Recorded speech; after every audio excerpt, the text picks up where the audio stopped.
Que la gloire, que l'honneur, la puissance, l'excellence, les actions de grâce reviennent à notre Seigneur, notre Dieu, l'Éternel des armées, le Tout-Puissant, l'Alpha et l'Oméga, le premier et le dernier, le commencement et la fin de toutes choses. Emmanuel, Dieu avec nous, Jésus-Christ est présent. Je viens encore ce soir, une fois de plus, en ce 13 août, en toute reconnaissance, en toute humilité, en toute gratitude, rendre gloire et dire merci à Jésus-Christ pour ses bontés incommensurables, pour ses bontés indestructibles. Bonsoir à Bintou Ndebele, bonsoir à Muriel Adjovi, bonsoir à vous tous et à vous toutes qui êtes là, connectés en cette soirée du 13 août. Le Seigneur nous fait grâce d'être compté parmi les personnes vivantes en ce jour. Bonsoir à Obirita, Nadège Bosso, Bono Boni, Pati Ipemba, Bob Walonga. Soyez bénis, ma famille, dans le Seigneur. Je remercie le Seigneur pour ta vie. Je remercie le Seigneur pour ton attachement à Jésus-Christ de Nazareth, notre Dieu, notre Père. Il est notre tout et il mérite la louange et l'adoration. J'aimerais que quelqu'un dise merci à Jésus-Christ ce soir. J'aimerais que là où tu te trouves, que tu dises merci à Jésus. Merci à Jésus-Christ ce soir.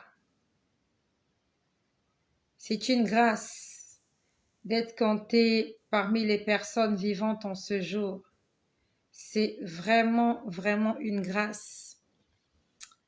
Delquin, Muriel, Aurélie, Blesco, merci à Jésus. Merci à Jésus pour le souffle de vie. Le Seigneur est merveilleux. Il y a tellement de personnes qui nous ont quittés aujourd'hui. Tellement de personnes sont parties. Des milliers de personnes sont parties.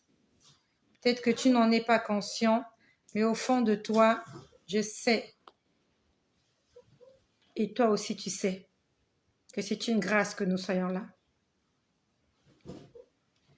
J'aimerais te dire ce que j'ai vécu ces dernières 24 heures. Et par la grâce du Seigneur, bonsoir à Jolie Mwebo, Tatiana Ondo, Émilie Yeboua, bonsoir. Par la même occasion, je salue les habitués qui ne sont pas là, Madly Désiré, Rayon du Soleil, notre frère Rufin Patnelli, Alda Oini, Marcel de Leslie. Vous êtes nombreux, vous êtes nombreuses qui êtes là connectés, que le Seigneur vous bénisse. Je pense aussi à toutes les personnes que je n'ai pas citées. Voilà, vous êtes nombreux. Que le Seigneur se souvienne de vous. Merci d'inviter quelqu'un. Merci de partager. Bonsoir à Bibiane. Et pour toutes les personnes qui sont sur YouTube, bonsoir à Bali Sawa Dogo. Pour toutes les personnes qui sont sur YouTube, qui m'écrivent comment participer au direct. Pour participer au direct, vous devez venir sur Facebook.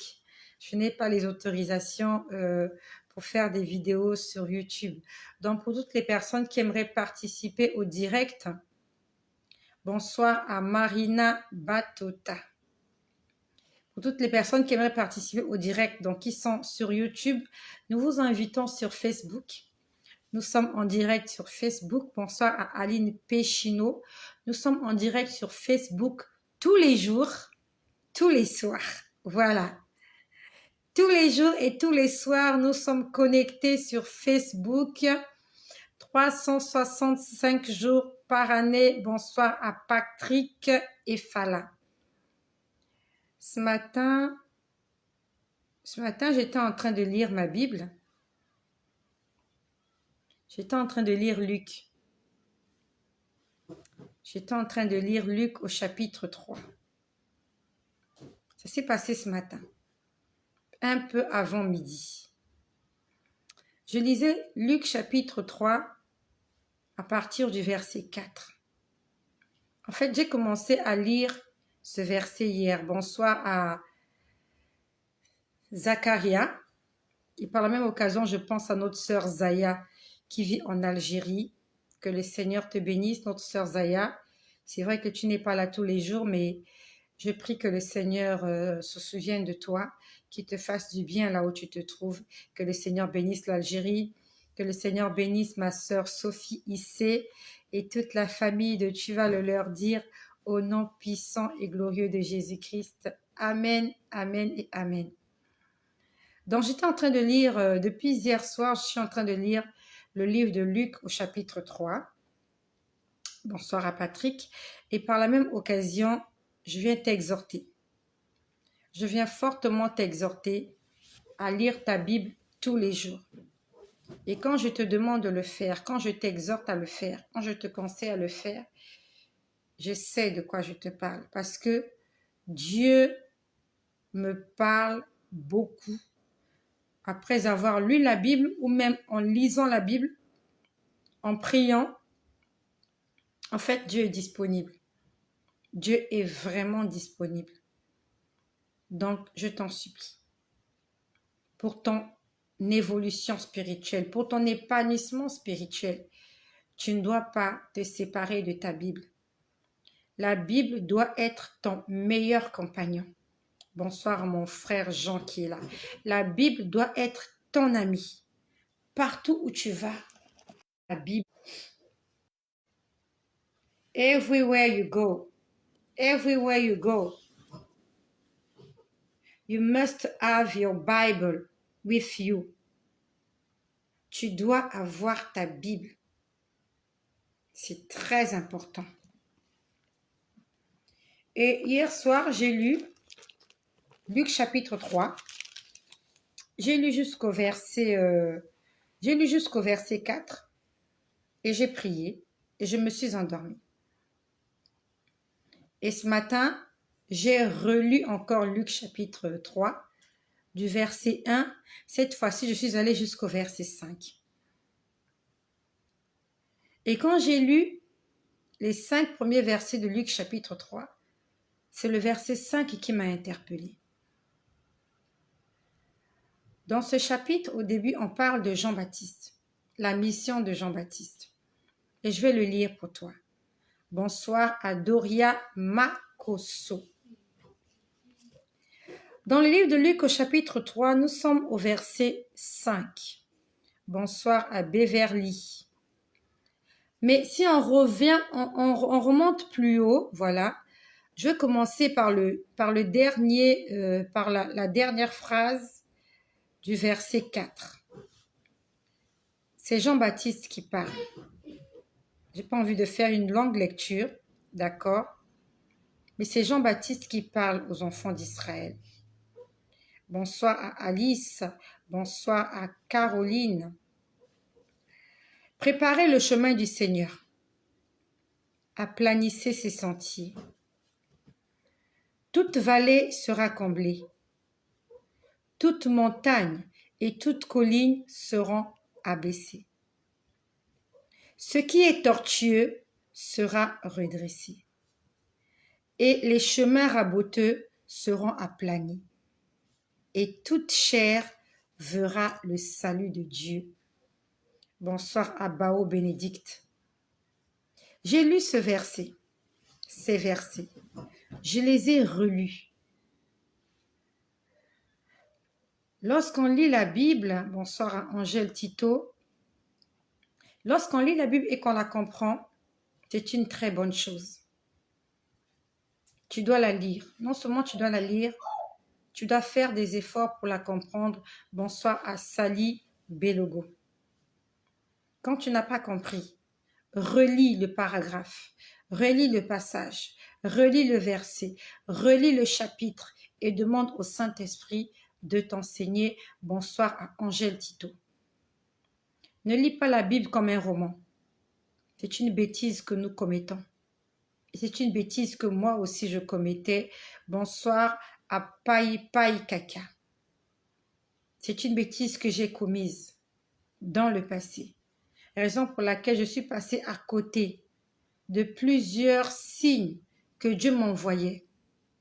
Mais je ne faisais pas attention parce que je lisais très vite. C'est comme si je faisais une compétition. Lorsque tu lis la Bible, ça ne doit pas être une compétition. Tu es en train d'apprendre.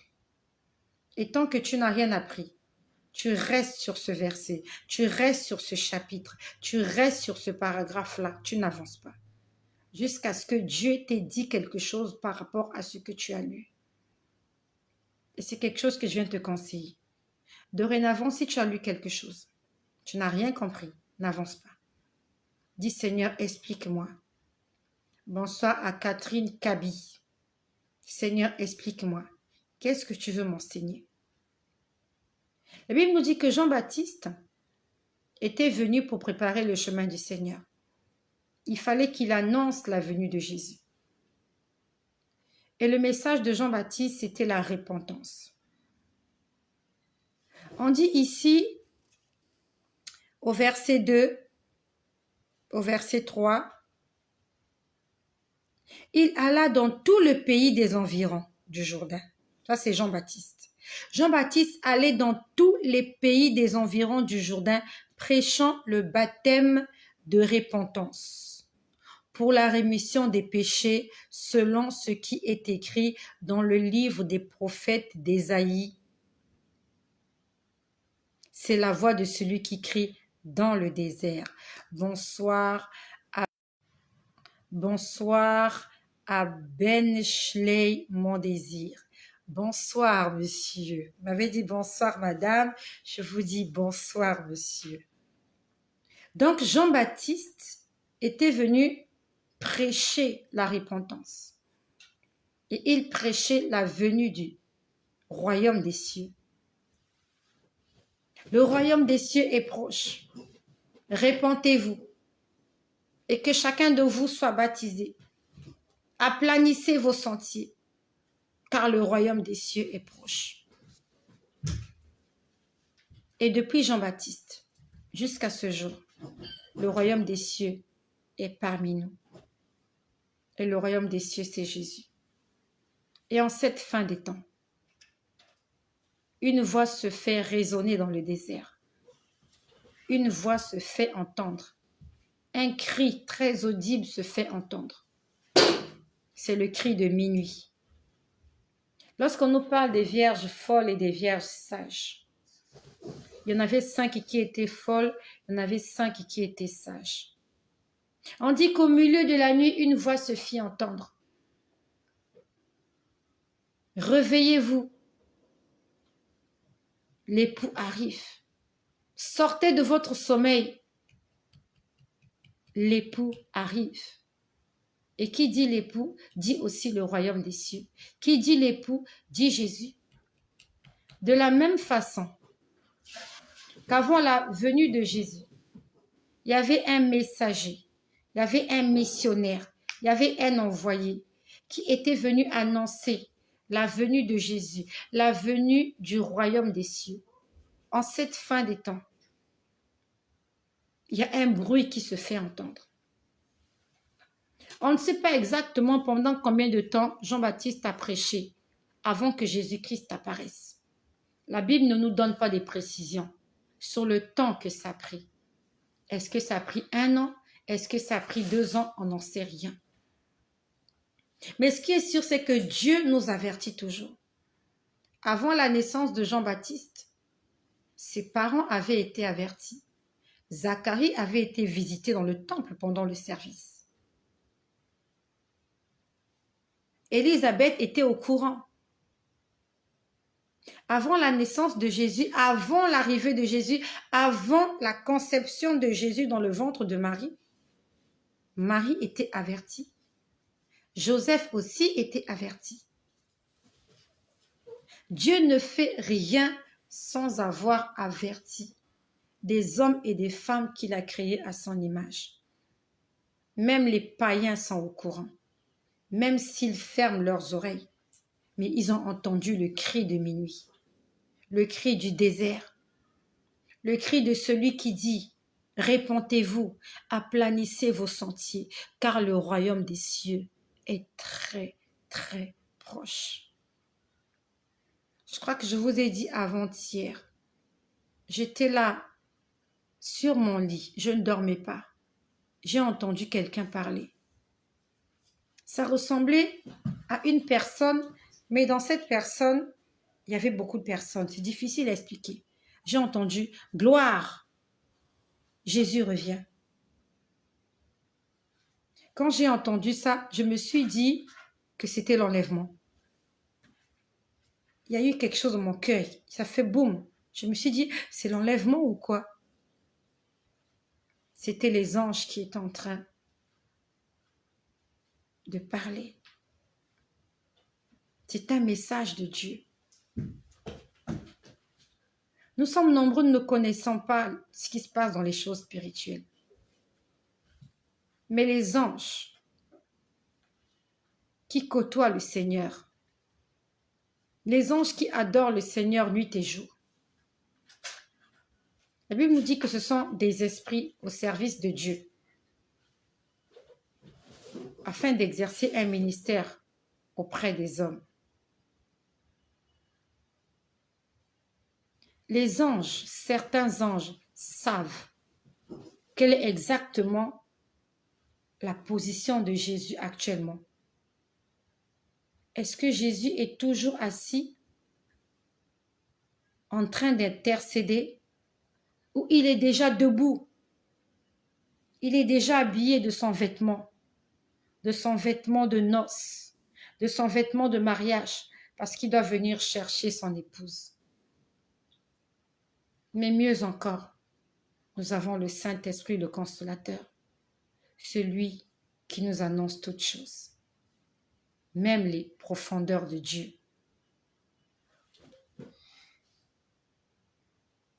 Tu as peur, tu retombes dans le même péché, pourtant tu en es conscient. Mais pourquoi tu tombes toujours dans le même péché? Qu'est-ce qui t'empêche de traiter durement ton corps? Doria Makoso. Je veux du silence, s'il vous plaît. Qu'est-ce qui t'empêche? Ne va plus dans cet endroit-là. Si tu sais que c'est ta faiblesse, ne va plus à cet endroit. Tant que tu iras à cet endroit, tu vas pécher. C'était pas difficile pour que Ève puisse pécher. Elle connaissait les commandements. Mais le diable a attiré son attention sur le fruit défendu. Ça veut dire qu'aussi longtemps que tu regardes le fruit défendu, aussi longtemps que tu l'admires, aussi longtemps que tu passes du temps à côté du fruit défendu, tu finiras par le manger, par le déguster. Si le fruit est loin de toi, tu ne pourras même pas y penser. Comment tu peux saisir un fruit? Je peux avoir du silence, s'il te plaît? Comment tu peux saisir un fruit qui n'est pas à ta portée? Tu arrives à saisir ce fruit parce qu'il est à ta portée. Et si le fruit est à ta portée, c'est parce que tu t'es approché du fruit. Si tu arrives à l'admirer et à lui donner même un goût, la Bible nous dit que lorsque Ève elle vit que le fruit était bon à manger. Juste à la vue, elle a vu que c'était bon. Elle n'avait même pas encore goûté. Elle n'avait même pas encore cueilli. Juste la vue, elle vit que le fruit était bon à manger. Mon ami, la Bible nous dit fuyez l'impudicité. La Bible nous dit pas chasser l'impudicité au nom de Jésus. On ne chasse pas le péché. On le fuit. Si tu n'apprends pas à fuir le péché, tu vas cohabiter avec le péché. Vous allez flirter ensemble jusqu'à ce que tu te retrouves dans les profondeurs des abîmes. Et tu vas faire ce choix. Tu ne peux pas te mettre au milieu de la rue et accuser un automobiliste qui va te heurter. Si tu te mets au milieu de la rue, ça veut dire que tu veux te suicider. Il y a un endroit qu'on appelle le trottoir. Le trottoir, c'est fait pour les piétons. Et si toi, tu quittes le trottoir, tu es piéton, tu quittes le trottoir, tu te retrouves sur la chaussée, et qu'il t'arrive quelque chose, n'accuse personne. S'il vous plaît, vous pouvez sortir. Tu vas sortir bientôt. Et si tu es un automobiliste, tu as un véhicule, tu quittes la chaussée, tu te retrouves sur le trottoir, tu vas créer des problèmes. Tu vas te retrouver à la police. Chacun doit rester sur son couloir. Et nous, notre couloir, c'est la parole de Dieu et l'obéissance à sa parole. Donc, ce n'est pas la peine de dire tu as peur, en plus tu as peur. Ça veut dire que tu sais que tu ne dois pas le faire. J'ai peur, je retombe dans le même péché. Mais ne va plus là-bas. Ne réponds plus au téléphone. Bloque le numéro. Ne contacte plus la personne, c'est tout. Ça ne sert à rien d'aller à un rendez-vous. Je vais bientôt vous mettre dehors. Ça ne sert à rien d'aller à un rendez-vous tout en sachant ce qu'on va faire à ce rendez-vous-là et dire j'ai peur. Non, mais tu n'as pas peur. Quand tu vas, tu es conscient. Tu sais ce que tu vas faire à cet endroit. Que le Seigneur mette la crainte de son nom dans nos cœurs. Nos cœurs à tous, sans exception. La Bible nous dit, je mets devant toi la vie et la mort. Ouvrez la porte, sortez s'il vous plaît. Ouvrez la porte et vous sortez. Je veux qu'on ouvre cette porte et que les gens sortent. La Bible nous dit, je mets devant toi la vie et la mort. Choisis la vie afin que tu vives. Tu as un choix à faire. Tu as un choix à faire. Et Dieu te laisse le libre arbitre. Dieu te laisse faire le choix de ce que tu veux faire et de ce que tu veux être dans la vie. Il te montre le chemin à suivre. C'est à toi de le suivre ou de ne pas le suivre.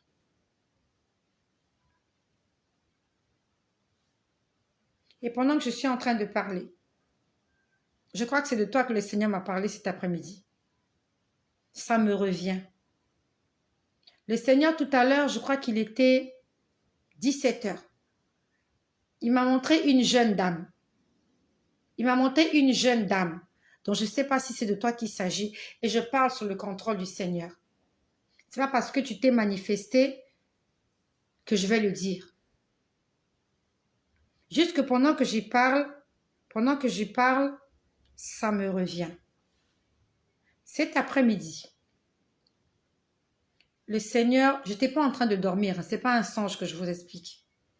C'est une vision. Quand je dis c'est une vision, Dieu me le montre comme sur un écran. Et ça m'arrive très, très, très, très, très souvent. Pour ne pas dire tout le temps. J'ai vu une jeune dame. Elle était assise quelque part. C'est comme si on était en train de l'enseigner. Non seulement qu'on l'enseignait, il y avait un homme devant elle. Il y avait un chemin devant elle. Elle était assise quelque part. Il y avait un chemin juste en face d'elle. Et il y avait un homme devant ce chemin-là.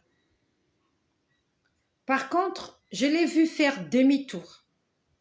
Ce que je te dis, je l'ai vu cet après-midi. J'ai vu la dame faire demi-tour.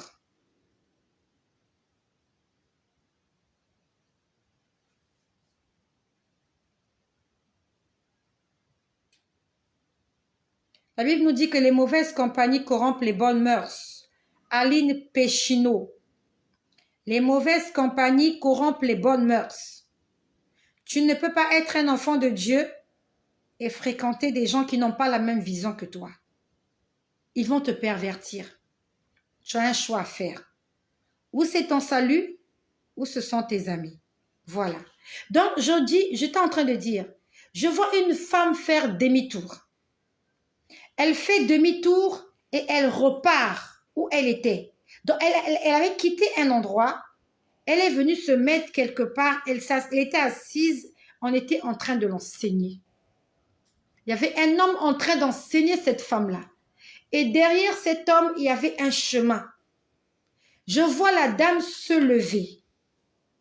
Elle fait demi-tour. Elle va et elle se trouve confrontée à deux voies. En face d'elle, il y avait la forêt. Et sur sa droite, il y avait la mer.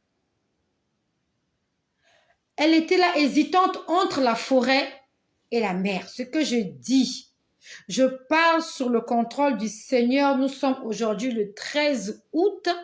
Je ne sais pas quelle heure il est chez toi. Chez moi, il est 21h42. Je l'ai vue cet après-midi. Et cette femme-là était au milieu. Il y avait un chemin là devant elle, la forêt. Il y avait un chemin sur sa droite. C'était la mer. Et j'entends quelqu'un parler. La personne me dit, comment je peux dire ça? S'ils prennent la mauvaise direction. Donc pendant que je vois cette image, je vois quelqu'un en train de parler. La personne me dit, s'ils prennent de mauvaises décisions, non pas de mauvaises décisions, comment je peux dire, pas de mauvaises décisions, on parlait de chemin, voilà. S'ils choisissent le mauvais chemin, il disait, c'est pas de ma faute. Il disait, ce n'est pas de ma faute s'ils choisissent ce mauvais chemin-là. Je leur ai montré le chemin à suivre. C'est comme si la personne disait, je ne suis pas responsable du mauvais choix que les hommes font. Je l'ai vu cet après-midi. Je me suis dit, Seigneur, c'est qui cette femme? J'ai dit, c'est qui cette femme? C'est peut-être pas toi, mais il y a plusieurs personnes qui sont dans cette situation. Ils se sont retrouvés quelque part, juste au bon endroit, où ils étaient en train de se faire enseigner. Et le chemin était droit devant eux. Ils se sont levés, ils se sont retournés et ils sont repartis. Et en face d'eux, ils se sont trouvés en face d'un dilemme. Il y avait deux voies. Et toutes les deux voies amenaient à la perdition. Parce qu'il y avait la forêt. Si tu entres dans la forêt, je ne suis pas très sûre que tu t'en sortiras. Surtout si tu n'as aucune connaissance de la forêt. Et si tu vas à la mer, comme les enfants d'Israël, ils étaient en face de la mer. Ils ne pouvaient pas évoluer. Même avec un bateau, c'est difficile de naviguer sur la mer. Même si tu es un expert en navigation, la mer est très agitée. Ne confonds pas la mer avec le fleuve. Dans la mer, il y a des requins. La mer, elle est très profonde. Nous devons faire des choix. Et moi, j'ai fait un choix. Quand le Seigneur est venu me convertir, c'était très brutal, c'était fort, oui. Mais il ne m'a pas forcé. Il m'a montré le pour et le contre. Il m'a montré l'enfer. Il m'a montré le ciel. Il m'a montré le séjour des morts. Il m'a montré le lieu de repos. Et il m'a dit choisis. Et avant de me demander de choisir, il m'a montré là où j'allais. Je tombais dans l'abîme, dans les ténèbres. Et j'ai fait un choix. J'ai décidé de suivre Jésus-Christ de ma propre volonté. Personne ne m'a forcé. Il est juste venu se montrer à moi. Et il m'a dit, si tu ne me suis pas, tu vas te perdre. Et j'ai pris la décision de le servir. Au péril de tout ce que j'ai eu sur cette terre. Au péril de mon travail. Au péril de mon mariage.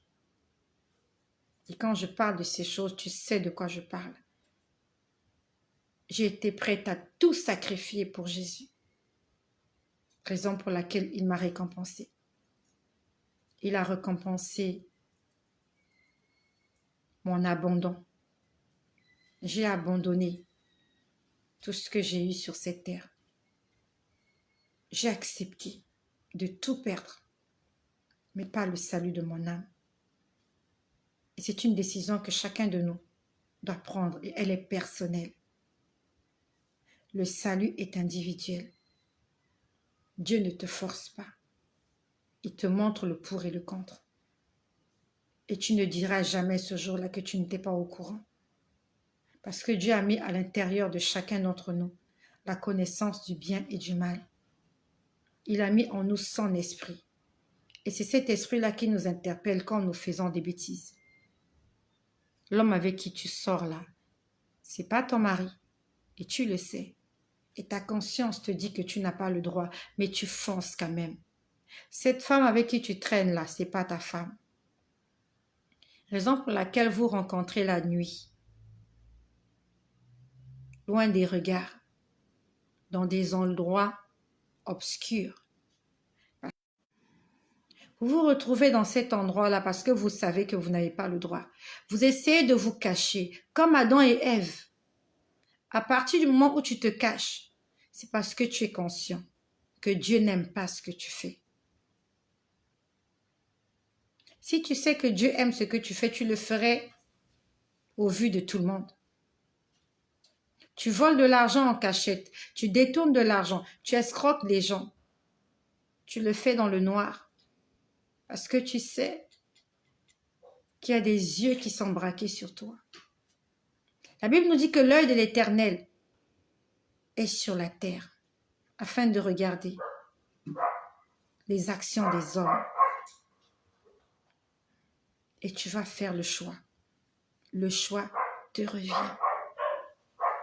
Moi, j'ai fait un choix. Et ce choix est personnel. J'ai vu des gens en enfer. J'ai vu des gens brûlés en enfer. Et c'est pas un rêve.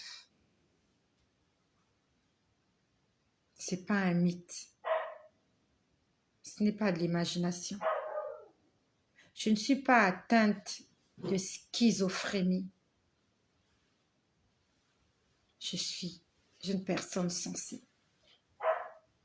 Je pèse mes mots. Je sais ce que je dis. Et j'en assume les conséquences. Il y a des gens qui sont en train de souffrir parce qu'ils ont fait de mauvais choix. Et j'en ai vu beaucoup que je connais, qui étaient sur terre autrefois et qui aujourd'hui ne sont plus sur terre.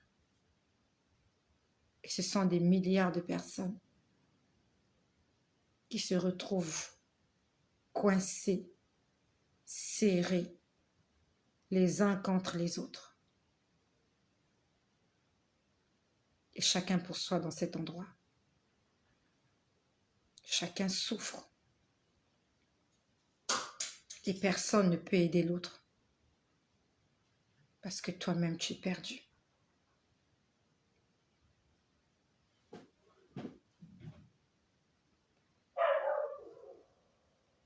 C'est une histoire triste, mais c'est la vérité.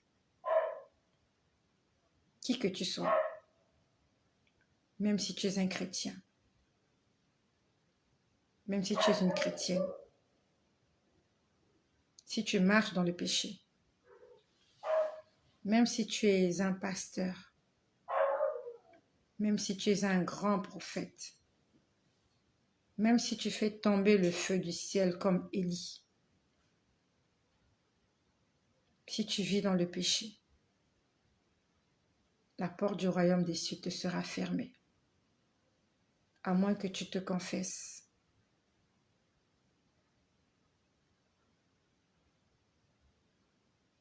Et que tu prennes la décision de tout abandonner.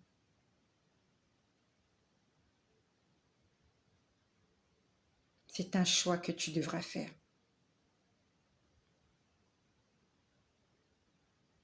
Et si tu ne crois pas à ce que je dis, j'aimerais que tu demandes au Dieu Tout-Puissant, Créateur du ciel et de la terre, de te révéler la véracité de ce que je suis en train de dire aujourd'hui.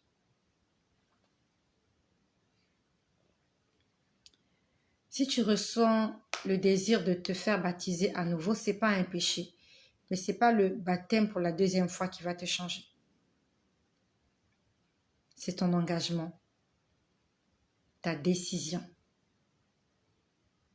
pour une nouvelle vie, pour une nouveauté de vie. Ça s'appelle la nouvelle naissance. Si un homme ne naît de nouveau, il ne peut hériter le royaume des cieux.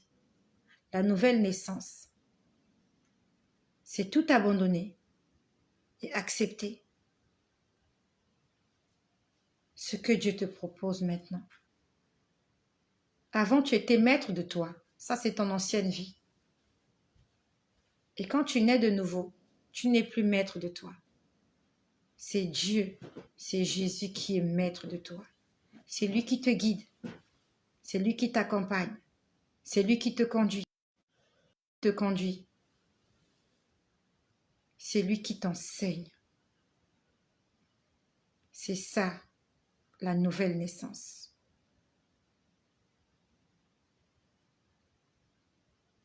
Et c'est à toi de l'accepter ou pas. Donc, j'étais en train de dire que cet après-midi, j'étais en train de lire Luc chapitre 3. Et j'étais en train de lire ce verset. Préparez le chemin du Seigneur, aplanissez ses sentiers.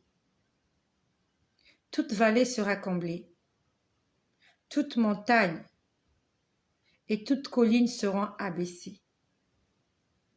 Ce qui est tortueux sera redressé, et les chemins raboteux seront aplanis, et toute chair verra le salut de Dieu. Lorsque tu le lis vite ce verset, tu ne comprends rien. Mais quand tu le lis mot à mot, tu comprends que c'est exactement ce que nous devons faire avant le retour de Jésus. Avant que Jésus-Christ n'apparaisse dans les airs. Luc chapitre 3, au verset 5. Avant que Jésus n'apparaisse dans les airs, parce qu'on a dit, toute chair verra le salut de Dieu. Ça veut dire que tout œil le verra. Le salut, c'est qui? Le salut, c'est Jésus. Lorsque Marie et Joseph sont venus dans le temple le 8e jour après la naissance de Jésus pour le présenter au Seigneur, il y a un homme qu'on appelle Siméon. On dit que c'était un homme intègre, droit, pieux, rempli du Saint-Esprit. Et qu'il avait été divinement averti par Dieu qu'il ne mourrait pas sans avoir vu le salut. On peut toucher le salut. On peut sentir le salut. On peut parler avec le salut. Le salut est une personne. Le salut a un cœur. Le salut a des sentiments. C'est Jésus-Christ de Nazareth, notre salut. Et Siméon, lorsqu'il a tenu Jésus dans les bras, il a fait une prière. Il a dit, Dieu, maintenant que j'ai vu le salut, je peux me reposer maintenant. Je peux m'en aller en paix.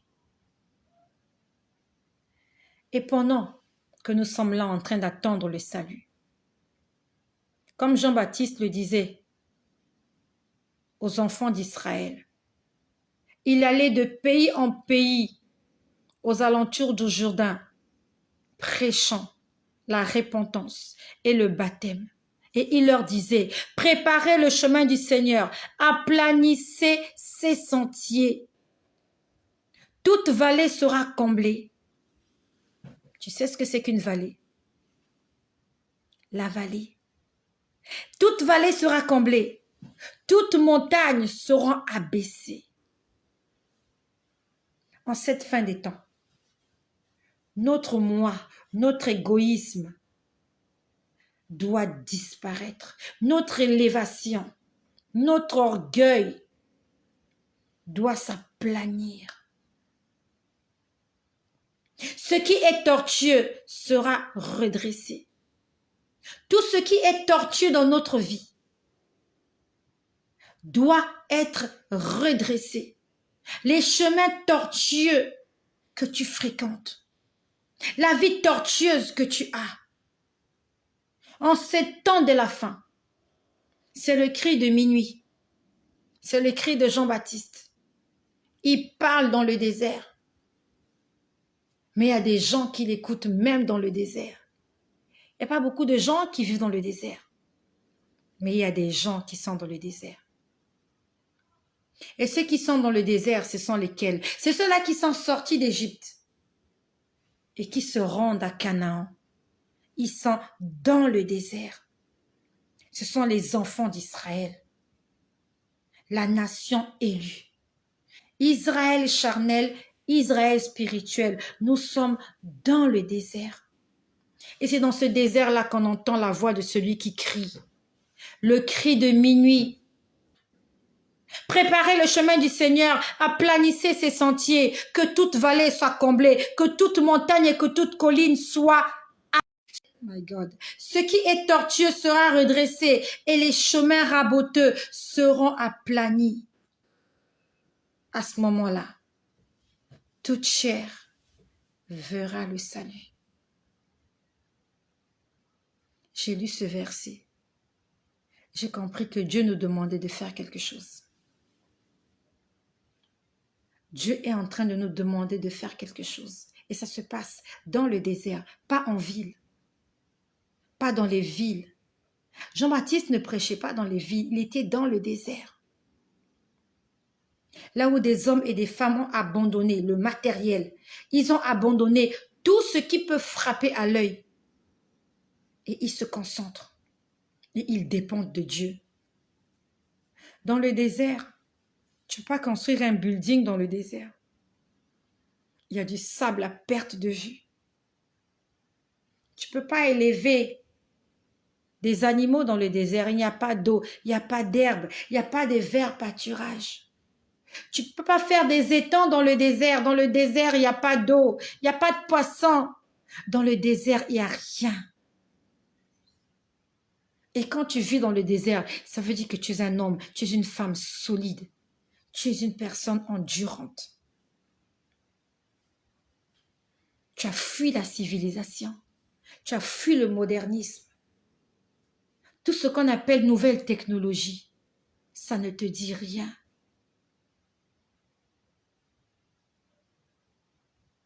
C'est ça la vie du désert. L'abandon du moi. Est-ce que nous sommes prêts à entrer dans le désert? À sortir d'Égypte, aller dans le désert. Là, nous allons dépendre de Dieu. Dans le désert, il n'y a pas de pluie, il n'y a pas à manger. C'est Dieu qui te nourrit. Afin que tu rendes témoignage. Parce que si tu es en ville, tu diras, oui, c'est mon voisin qui m'a donné à manger. Ah, mais j'ai fait les poubelles, j'ai ramassé une pizza. Dans le désert, il n'y a pas de poubelle. Il n'y a pas de restaurant dans le désert. Dans le désert, tu dépends de Dieu. Et c'est dans le désert que tu entends le cri de minuit. C'est dans le désert que tu entends la voix de celui qui crie dans le désert. Si tu es en ville, tu n'entendras pas cette voix-là. Parce qu'en ville, il y a trop de bruit. Il y a trop de fêtes. Il y a trop de modernisme. Il y a trop de mondialisation. Il y a trop de problèmes. Tout se passe dans le désert. Et pendant que j'ai lu ce verset, j'en ai fait un sujet de prière à un moment. Et après, je me suis allongée. Quand je me suis allongée, je ne dormais pas. J'étais en prière. Ça s'est passé ce matin, un peu avant midi. J'étais en prière. Et tu sais ce que j'ai entendu? J'ai entendu les anges en train de chanter ce verset. Ce que je te dis, je te parle sous le contrôle du Seigneur. J'ai entendu les anges. Et pendant que je parle, j'ai la chair de poule. Je dormais pas. J'ai entendu les anges en train de chanter. Préparez le chemin du Seigneur. Aplanissez ses sentiers. Que toute vallée soit comblée. Que toute colline soit abaissée. Que ce qui est tortueux soit redressé. Et que les chemins rabotés soient aplanis, car toute langue verra le salut de Dieu. Les gens étaient en train de chanter Luc chapitre 3, verset 5. J'entendais des gens chanter. J'entendais des gens chanter le verset que je venais de lire. Les gens étaient en train de chanter ce verset-là dans une mélodie. Aplanissez les sentiers, que toute montagne soit... C'est-à-dire que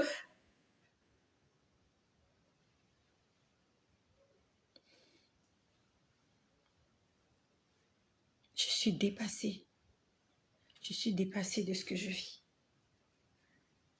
Je suis dépassée. Les anges chantaient ce verset. Luc chapitre 3, verset 5. Ce matin, un peu avant midi, à peine je m'étais allongée. À peine je m'étais allongée. Ça chantait. Aplanissez les voix. Ça chantait. Ils étaient en train de chanter.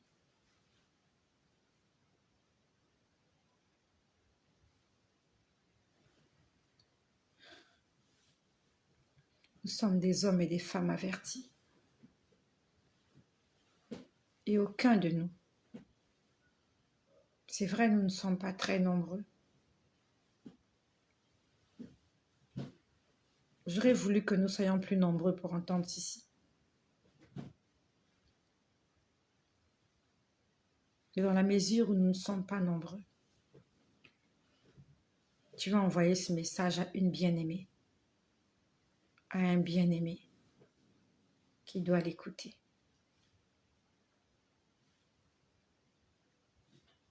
Le Seigneur est en train de revenir. Et ça ne va pas tarder. Et même si ça tarde encore, la mort va continuer de frapper. Les gens vont continuer de mourir. C'est pas la peine de dire oui, je suis encore là pour longtemps. On avait prophétisé sur moi que j'ai une longue vie. Amen, tu as une longue vie. Gloire à Dieu. Mais tout le monde n'a pas une longue vie comme toi. Il y a des gens qui vont mourir ce soir. Il y en a d'autres qui vont partir demain. Il y en a d'autres après-demain. Il y en a d'autres dans une semaine. Il y en a d'autres dans 1 heure. Et pour le salut de leurs âmes, envoie-leur ce message afin qu'ils aplanissent leur sentier avant qu'il ne soit trop tard. Afin que les chemins raboteux soient aplanis avant de rencontrer le Seigneur. Le Seigneur aimerait guérir une femme ce soir. Il t'en dit à l'hôpital que tu as le cancer du col de l'utérus. Il t'en dit que tu as le cancer du col de l'utérus. Et ça se passe dans ton ventre. Tu as de l'eau dans ton ventre. Tu as de l'eau dans ton ventre. Il t'en dit que tu as le cancer à l'hôpital. Le cancer du col de l'utérus. Et qui a tes reins. Et quelqu'un qui a des problèmes avec ses reins. Tu n'arrives pas à retenir tes urines. Ça se passe avec tes reins. Tes reins commencent à devenir défectueux. Le Seigneur aimerait envoyer un message à une maman, à des parents. Ils veulent faire du mal à votre enfant. Vous avez un petit enfant à la maison. Vous avez un petit enfant à la maison et on a envoyé un animal On a envoyé un animal mordre l'enfant à la maison. Cet animal-là, c'est un dragon. Le dragon de Komodo. C'est un gros lézard. On l'a envoyé chez vous en esprit pour mordre votre enfant. Ils veulent vous voler cet enfant. L'enfant se trouve dans une maison.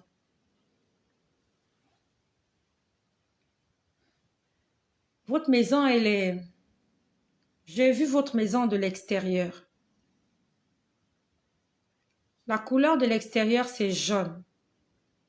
Votre maison, elle est peinte en jaune. Il y a une véranda chez vous. Il y a une véranda. Et cette véranda-là, je ne sais pas comment je peux décrire ça. On peut s'asseoir. Il y a des garde-fous. On peut s'asseoir dessus. Et il y a des... Et il y a des... Quand je vais finir la vidéo, là. Attendez voir. Et il y a des choses sur la véranda. Il y a des... Bref, c'est pas important. Mais l'extérieur, c'est peint en jaune. La porte de votre maison a 2 bâtons. La porte de votre maison a 2 bâtons et ça a la couleur marron. Votre porte centrale a la couleur marron. La peinture, elle est jaune. Il y a une véranda. Et j'ai l'impression que vous n'êtes pas seul dans cette parcelle-là. J'ai l'impression qu'il y a la cohabitation. Ce n'est pas une villa seule. À part vous, il y a d'autres personnes dans cette villa. Et il y a un enfant qu'on veut mordre. Cet enfant, c'est une petite fille. Donc, je ne sais pas, est-ce qu'il y a quelqu'un ici? Est-ce que ta maison correspond à cette description-là? La peinture est jaune. Il y a une véranda. Elle n'est pas très, très grande, la véranda. Et on peut s'asseoir. Il y a des garde-fous. On peut s'asseoir sur ces garde-fous-là. C'est pas en bois, c'est du béton, le garde-fou. Et c'est aussi peint en jaune. Et la porte de la maison, la porte centrale de la maison, il y a 2 bâtons. Quand je dis 2 bâtons, c'est comme ça. Ça s'ouvre comme ça. C'est de couleur marron. Et de la véranda, on voit 2 fenêtres. Donc, lorsque tu es à la véranda devant ta maison, devant la véranda, tu vois la porte centrale et 2 fenêtres. Parmi les 2 fenêtres, il y a la fenêtre du salon et la fenêtre d'une chambre.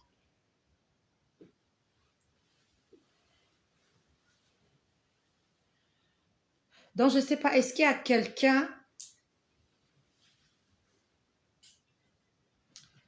Est-ce qu'il y a quelqu'un pour qui la description là, est-ce que ça te dit quelque chose?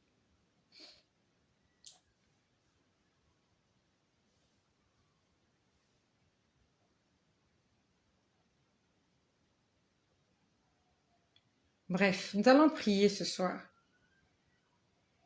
Nous allons prier pour cette personne-là pour cette personne ou ces personnes-là qui sont malades, notamment toi on t'a dit à l'hôpital que tu as le cancer du col de l'utérus. Et ça fait qu'il y a de l'eau dans ton ventre. Et pour toi qui as des problèmes de reins, et pour cet enfant-là qui est en danger, non seulement pour cet enfant, pour tous les enfants du monde entier, y compris nos enfants. Donc nous allons prier pour ces gens-là.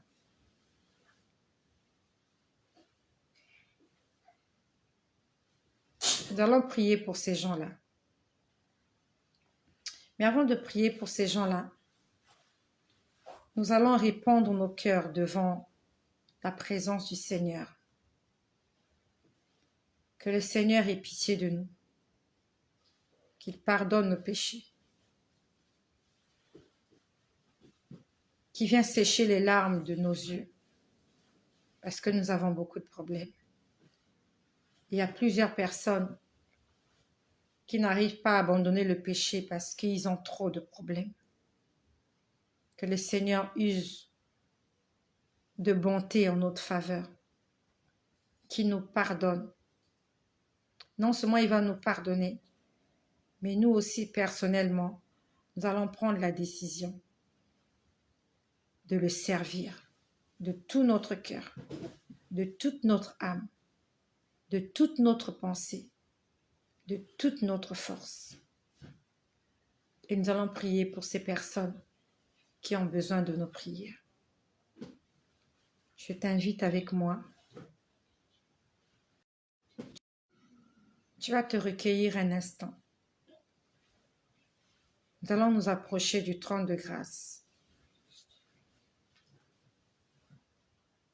afin de demander miséricorde. Que le Seigneur nous fasse miséricorde. Au nom de Jésus, nous pouvons prier. Seigneur, ce soir, nous venons une fois de plus devant ta présence. Nous venons te demander pardon pour nos fautes, pour nos péchés. Tout ce que nous avons fait, Seigneur, en parole, en pensée, en acte. Seigneur, pour ce péché-là que nous avons du mal à abandonner. Seigneur, nous prions que tu puisses nous pardonner. Seigneur, tu as dit que celui qui confesse ses péchés et qui les délaisse obtient miséricorde. Nous prions que tu nous aides à abandonner ce péché, Seigneur.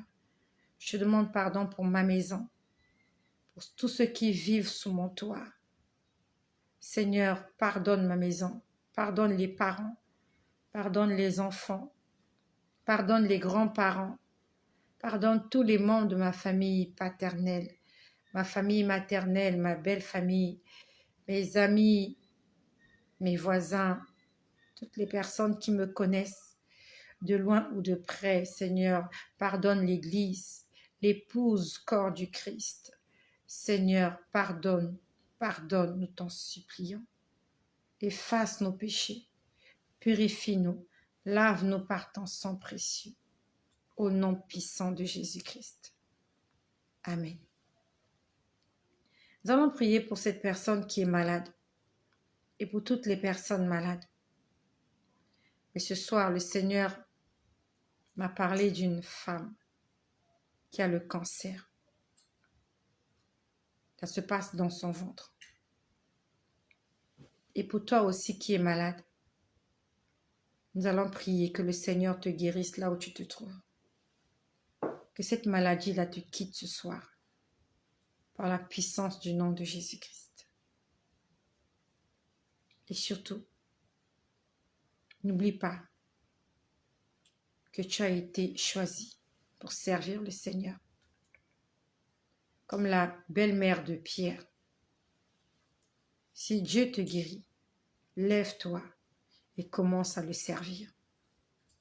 Ne l'abandonne pas, mais sers-le. Seigneur, je te prie pour cette personne qui est malade, pour toutes les personnes qui sont malades. Dans leur lit d'hôpital, chez eux à la maison, dans des salles d'opération, dans des blocs opératoires, dans des cliniques. Seigneur, dans des endroits même inaccessibles, même dans la forêt. Seigneur, je te prie pour toutes ces personnes, afin que tu étendes ta main sur eux, que tu guérisses ces personnes au nom de Jésus. De la même façon que cette femme qui était atteinte d'une perte de sang pendant 12 ans. Seigneur, elle a touché ton vêtement et elle a été automatiquement guérie. Seigneur, ce soir, nous venons toucher ton vêtement et nous recevons la guérison de toutes nos maladies au nom de Jésus. Quel que soit le nom qui a été attribué à cette maladie. Quel que soit le nom que la science a donné à cette maladie, quel que soit le nom de cet esprit impur, cancer, myome, fibrome, prostate, maladie des reins, insuffisance rénale, au nom de Jésus, AVC, VIH, Covid, hépatite, au nom de Jésus, ulcère, toute forme de maladie, toute couleur de maladie, toute origine confondue. Au nom de Jésus, je brise le joug de la maladie dans ta vie. Je détruis la puissance de l'ennemi. Cet esprit qui te fait de la peine. Cette maladie qui t'angoisse, qui te rend triste, qui te donne des soucis. Au nom de Jésus, cette maladie tombe.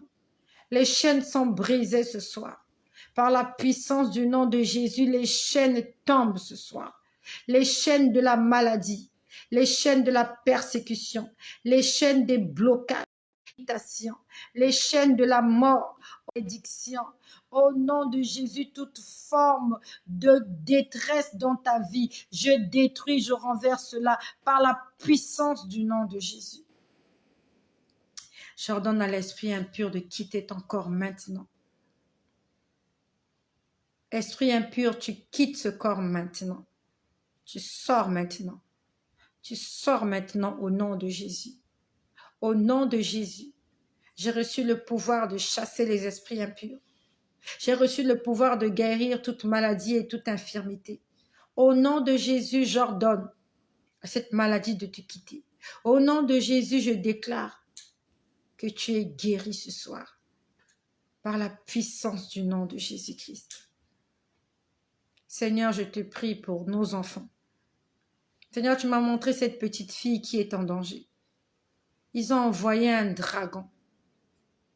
Ils ont envoyé ce gros lézard venir mordre cet enfant. Au nom de Jésus, je ferme la porte de cette maison. La porte physique, la porte spirituelle de cette maison est fermée. Au nom de Jésus, les portes de nos maisons sont fermées. Les fenêtres de nos maisons sont fermées. Toutes les ouvertures sont fermées. Et nous interdisons à la maladie, à la mort, à la destruction d'entrer dans nos maisons. Au nom de Jésus, nous invoquons le sang de Jésus sur nos enfants, quel que soit là où ils se trouvent. Que ce soit à la maison, chez des parents, dans la rue, au nom de Jésus, que tous nos enfants soient couverts par le sang de Jésus.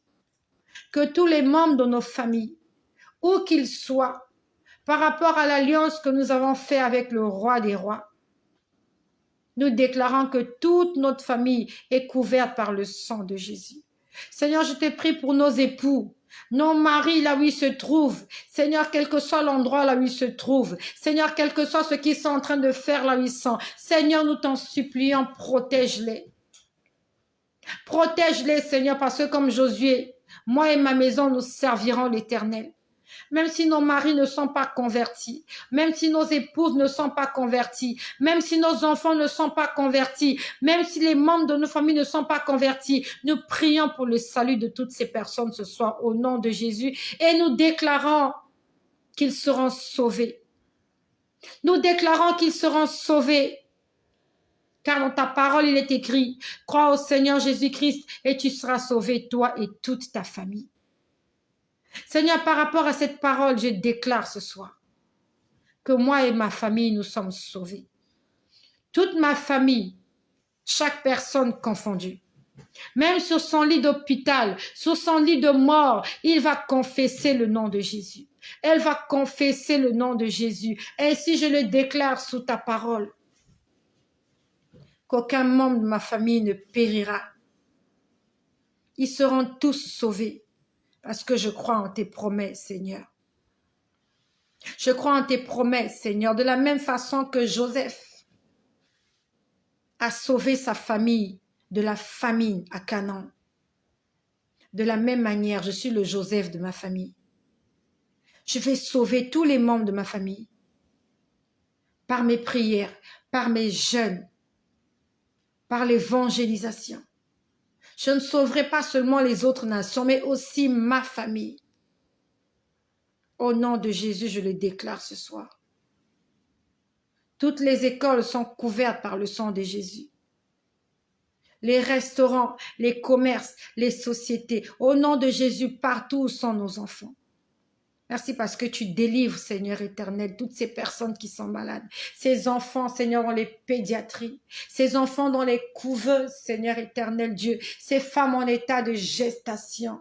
Seigneur, tu protèges, tu sanctifies, tu bénis, Seigneur, les fœtus qui sont dans le ventre. Seigneur, que ces enfants puissent grandir, croître, atteindre la maturité. Et Seigneur Jésus, sortir du sein de leur mère en bonne santé. Nous lions, nous détruisons, nous annulons la mortalité infantile. Nous détruisons, nous lions, nous détruisons, nous lions, nous chassons, nous déchirons, nous brisons la mort des mamans dans les salles d'accouchement. Je refuse que des mamans puissent perdre leur vie en essayant de donner la vie. Je refuse que des mamans puissent mourir sur des tables d'accouchement. Même si elles sont abandonnées par le personnel médical, toi le médecin des médecins. De la même façon, Seigneur Jésus-Christ, de la même façon que tu es né de Marie, sans assistance. Il n'y avait pas de médecin, il n'y avait pas d'aide-soignant. Marie était là seule avec Joseph, entourée de bêtes. Mais toi, tu es né, tu as grandi et tu as accompli la mission pour laquelle tu es venu sur cette terre. Je déclare au nom de Jésus que tous les enfants grandiront, vieilliront et accompliront la mission que tu leur as donnée en venant sur cette terre. Au nom de Jésus, nous disons non à la mort prématurée. Dans nos familles, dans nos quartiers, dans nos maisons, dans l'église autour de nous, nous disons non à la mort prématurée par la puissance du nom de Jésus-Christ. Seigneur, je prie ce soir que ce qui est sorti de ma bouche, que tu le confirmes par des signes, par des prodiges et des miracles. Parce que tu m'as envoyé, tu m'as mandaté, Seigneur, pour accomplir cette mission. Je prie, Seigneur, que cette mission soit accompagnée par des témoignages aux quatre coins de la terre, au nord, au sud, à l'est, à l'ouest. Seigneur, je prie que toute personne qui va écouter cette parole soit touchée, soit impactée, soit sauvée, soit délivrée, soit restaurée, soit régénérée au nom puissant de Jésus-Christ. Merci de ce que tu bénis toutes les personnes qui me suivent maintenant ou même en différé. Merci de ce que l'Esprit du Saint, merci parce que le Saint-Esprit descend dans la vie de quelqu'un ce soir. Ce soir, quelqu'un est rempli du Saint-Esprit. Seigneur, merci parce que celui qui le désire le reçoit maintenant parce que tu es disponible. Merci parce que tu commences un travail ce soir dans la vie de la personne qui m'écoute. Non seulement que tu vas commencer ce travail ce soir, mais tu vas l'achever au nom puissant de Jésus-Christ. Je l'ai déclaré. Amen. Soyez bénis. Merci de partager. Et que le Seigneur Jésus-Christ continue de nous enseigner. Amen.